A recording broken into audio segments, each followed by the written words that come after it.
Welcome everyone to a second episode of Kinase's YouTube channel, Digital Landscapes, with me, Edmund. And with me, Chris. We hope you enjoyed the first video. Thanks for the feedback. And now we're back with a second on Google Marketing Live. And to help us with this, we would like to welcome someone who's actually there at Google Marketing Live, James. Thank you. Thank you. A few weeks ago, Google launched through a presentation of all of their new features at Google Marketing Live. You were there.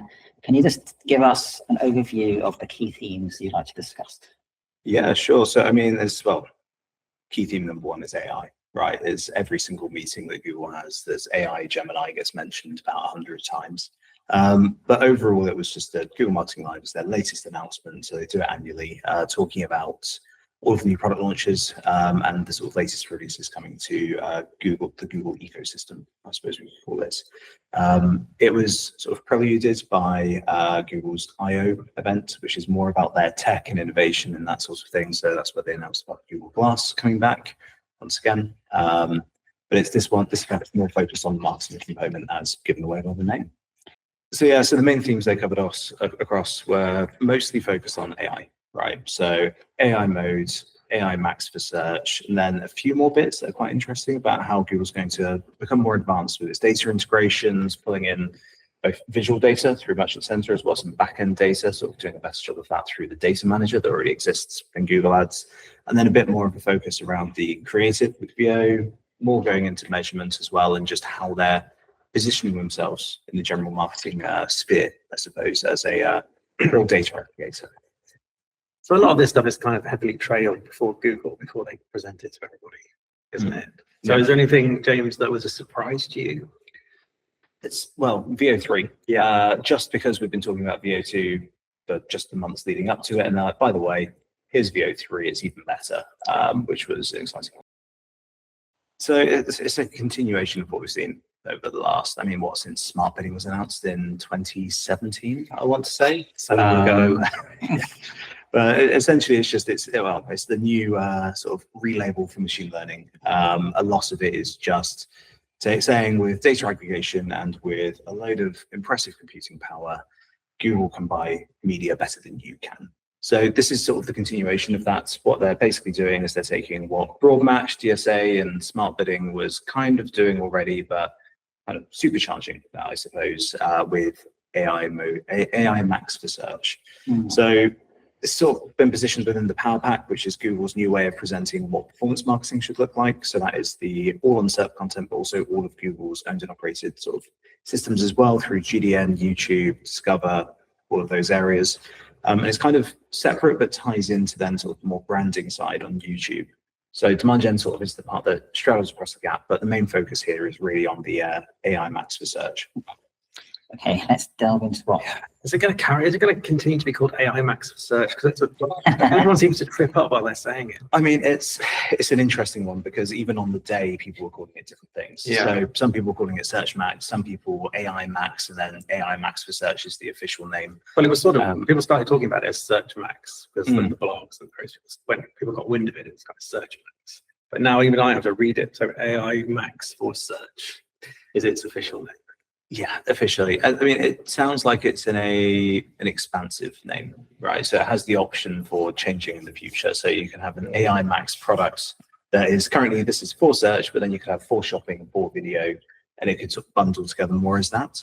It's kind of what Performance Max is already meant to be doing, but it's as a separate purchasing option. Still sounds like Pepsi Max to me. Who are not our sponsors, unfortunately. Not yet. Not yet. Not yet. I can imagine Google Max. But anyway, let's look at the actual functionality of AI Max for search. Yeah, AI Max for search. Essentially, it's a further expansion on what we already had with, as mentioned earlier, with broad match and DSA. So what it's doing is it's focusing more on the theme of what someone is searching for and trying to match that to the intent of your ad groups. So it is a bit more complicated than that. So it leans more heavily into the automated copy. So looking at AI generated copy that matches and sort of more closely aligns. I mean, the example they gave was around sort of things like, I think it was a face cream or a sort of moisturizer. But specifically, if someone searches for one, let's say that you are selling a cream and someone focuses or does a search related to dry skin, it will then focus the copy around the moisturizing benefits of your product, which is all information that exists on your website. It's all information that is pulled from your feed data, your keywords, your existing ad copy, but it's making sure that the ad copy is best tailored to what somebody is searched for. So I guess a key thing to get across here is that it's not a new campaign type, it's a powerful toggle. Yes, for your campaign. it's actually replacing the, in the campaign settings already, you have the use keyword match types, and you can just toggle to say, no, actually, I just want to use broad match. It replaces that toggle.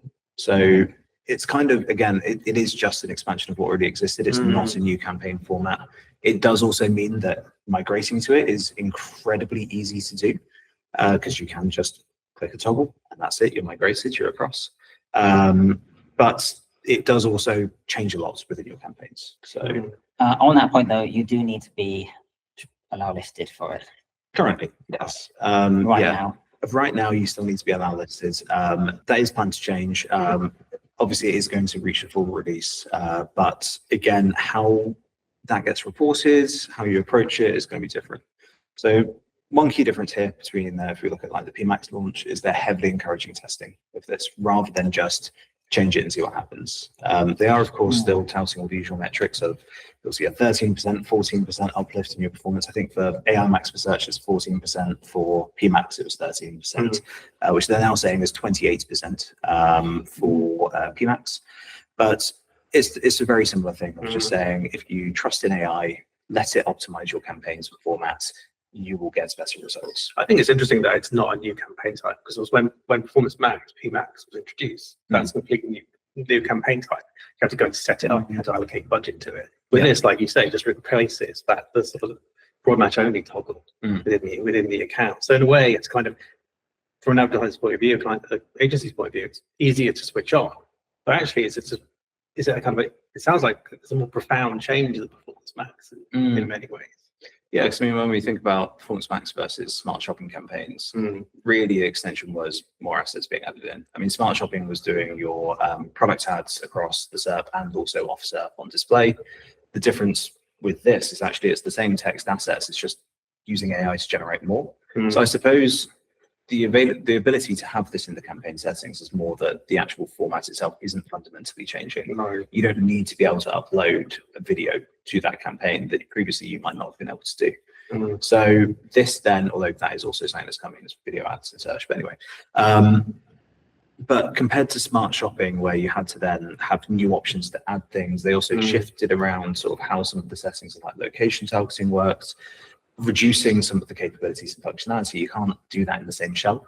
Whereas with this, I mean, that so far it sounds like you're going to be keeping pretty much all the functionality of a search campaign, with the exception of just giving it a bit more freedom to optimize with AI. So I guess that raises the question that it's using all the same settings. So you mentioned targeting, but also things like negative keywords, audiences. That's kind of audiences obviously slightly relevant. But you know what I mean. There's the settings. It's inheriting the settings like some which kind of controls budgets, negative keywords. Exactly. I mean, it's designed just to, and for the most part, when you're looking at what sort of boilerplate best practice is, it is essentially the same for AI Max for search compared to the broadened DSA structure that you'll be looking at now. Now, it's not always what is recommended, but if you're looking at just purely that approach, if you are set up on that approach, you are set up for AI Max for search. What capability will there be for clients if they want to be able to sort of to test? They're sort of forced along this kind of AI road, aren't we? Yeah. Mostly it's good, but at every stage, the clients, they want to kind of test one against the others. To what extent can we sort of compare this with kind of current search campaigns, or is that really not the point? So it's supposedly, again, through experiments. So you will be able to test, this is your current campaign performance, do a user-based split, and then this is what you would have gotten with AI Max search. Obviously, interrogating that data further to understand if there's any other influences is another question. But on paper, yes, you can set up a standard experiment, you can A/B test it, you can see what's going on. Yeah, okay, that's good to know. Because there's one thing Google learned from PMAX is that people liked that element. Yes, they actually want to, although, there's always going to be a metric that's given as a case study to say, again, as we said, with PMAX, it's 13%. Now with AI Max for search, it's 14%. But unless advertisers can see that themselves, they're not going to trust the results unless they can tangibly view that. Was that the uplifted ROAS? Yeah, it's the efficiency gain at similar volumes. Yeah. One key kind of selling point for AI Max research is access to new inventory in the form of AI mode, which we should talk about next. Okay, so in moving on AI mode, what does that actually mean? What actually is AI mode? So AI mode is essentially taking the usual interface that we'd see with Gemini, ChatGPT, any of those AI bots. AI overviews. Not quite the same as the AI overview. So the AI overview is trying to summarize what you have searched for in a one-off isolation, whereas AI mode is a conversation. So it's moving from, oh, by the way, here's some content based on your search that might be relevant to what you've searched, and here's what we think might be the answer to the question. AI mode is fully non-Google SERP. It's in the same interface. It will appear as a tab similar to the shopping tab, images, videos, that sort of thing. But instead, it's a conversational model that you can use. So the same way that you might ask ChatGPT now, like if you're like, oh, I need to bake a cake, I have 7 eggs. What can I make?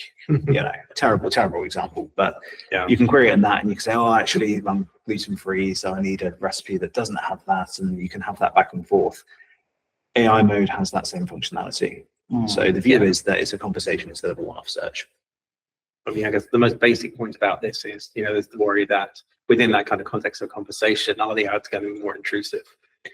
That's most likely. I mean, this really depends on how it's implemented. I mean, there's tests going on in the United States at the moment, looking at, I think it was sort of last quoted 30% of mobile traffic going through or having the option to go through AI mode, and people using that more conversational approach, though I would not be surprised if that's expanded since then. So it's live in the US, it's coming to Europe. Yeah, supposedly this year. We shall see. Obviously, it all depends on the testing over in the States, but it is an overarching theme that we're seeing both at GML and also at the resale event last week. People are changing how they search, and Google is trying to adapt to make that so that they can get searching the way they want to and get the most relevant results to what they want to. So there's also a big focus on lens as well, about people using circle search and how that's changing things. So that you can see something out in the wild, you can take a photo of it and say, what is this? And then it comes up with multiple results and how you can search for it. Similarly to AI mode, people are using AI more and more, and they're having conversations with it. So with this, it's just changing how people want to search and trying to bring that into the default Google experience. Then I guess the big question then for advertisers and for Google is, with AI mode, how's that going to change search? Is it even still search? Let's have a look at some of the trends. So some trends from AI search, AI overviews, AI chatbots so far. The big one being impressions are going up, but clicks are going down, resulting in CPC inflation. Well, generally you'd expect to see that, right? Because people often, I mean, if you think about the purpose of Google 5 years ago even, you go to Google because you want to find out information about something, be that something you want to buy, something you want to learn more about, something you just, it might be that you want to find out what time a restaurant opens, And so you search it, and then if that information is immediately presented to you on the SERP, you don't need to click anyway, you've got what you were looking for. So with the AI overviews, they are providing you with that information before the click. So you don't need to then click further in, you've got what you came for. But the value of the click, potentially. Yeah, so with AI modes and how that's going to impact from purely if you're thinking from a retail perspective or just from e-commerce, lead gen, whatever it may be, if you're doing your research on the SERP, you are coming to the website far more informed about what it is that you're there to buy. You've done your comparisons already. You're not clicking on 6 or 7 different shopping ads to see, well, what's the difference that you see like 5 products that are the same. And so you click through and see, well, do they have different delivery timelines? Do they have different return policies? What's the reviews like for their website? All of that stuff. You kind of are relying on AI to do that research for you and just tell you, these are my needs. Where's the best place to acquire this? Or what is the best type, like the comparison searches, like let's say for shoes, for example. I want some trainers that can do this and this, or what is better if we're looking at this brand versus this brand. You're essentially getting that summary for yourself without having to do the research. So when you actually do click to then purchase, you've already got that intent to buy. So fewer clicks, but the clicks that do come through should be more valuable. Yeah, because I guess Gemini, the AI SERPs will be able to pull data from your shopping feed, that kind of thing. So instead of hallucinating, potentially it will be able to just actually pull real data about delivery, about return options, that kind of thing, and serve that up. Again, should. If Google have built it properly. Yes. I mean, it's ultimately, again, it all comes down to when it's live, we'll be able to see probably how well it works. And also it depends on the uptake as well. So at the moment it's trialing in the US, but the only people who can advertise on it are those who are currently in the LR list for AI Max for search. So it is quite a limited space to be able to bid within. And as that expands and as more resellers get involved, seeing how it prioritizes and what information it surfaces and how it then determines who it should serve is going to change. I guess one of the interesting things with all of this is obviously, for the most part, Google is controlling the bid through smart bidding. And it's also then taking all the content through the AI Max for search. So it's going to be looking at both of these data sets and saying, right, well, based on all of your content and based on that user's search, they're most likely to buy from you. And in turn, it's then setting your bids to basically say, well, this has a very high conversion rate potential for your website. It's going to then pay more because you're going to be bidding on a TRAS or TCPA setup. It's fascinating, isn't it? I mean, is it search, like we mentioned earlier, is it search or is it something completely different?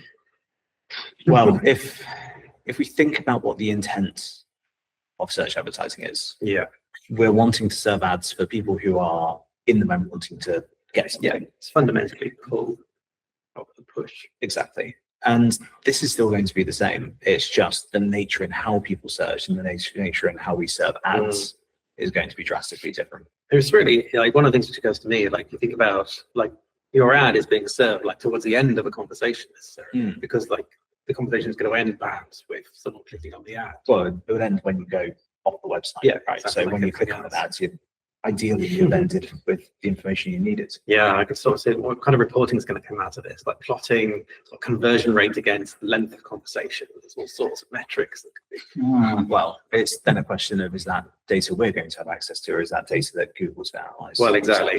When we get this data, what are we going to do with it in a world where everything's automated? Yeah. Okay. Wider question. Well, make sure that as advertisers, as retailers, yes, serving up the information that AI needs to have at its fingertips to pull from the chats that it's having. So literally everything you've got. But it's just more, it's again, more and more important that you effectively integrate your first party data and get all of that sort of pulled through. And the methods of doing that are changing as well.